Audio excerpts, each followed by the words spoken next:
Graphic new details are emerging in the case against the suspected East Coast Rapist. That's right. Today we also got to see the suspect for the very first time as he went to court in New Haven.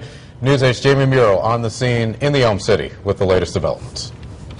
Aaron Thomas probably had no idea that when he walked out of this courthouse last week for a completely different charge, that police were tailing him, following his every move.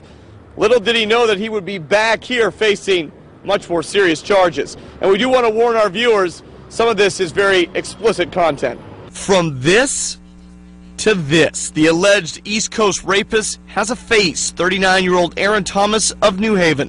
His last known address on Pendleton Street, a neighborhood still trying to absorb the fact one of the most wanted men on the eastern seaboard lived in their backyard.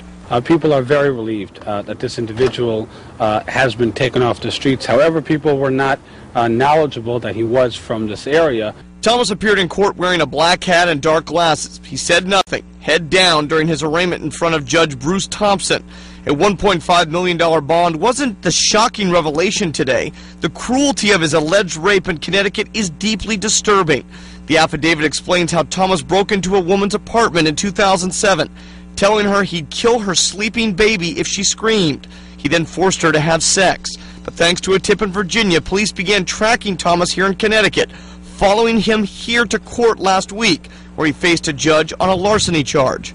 The final break in the case really came here. The affidavit says that Thomas left the courthouse, came over here to the bus stop, and he had been smoking a cigarette, and then threw it on the ground, and then walked back to the courthouse. Well, the officers that were tailing him grabbed that cigarette butt, took the DNA from it, and matched him to several sexual assaults. Prosecutors say Thomas asked investigators, quote, what took them so long, and added he has a Dr. Jekyll and Mr. Hyde personality when it comes to women.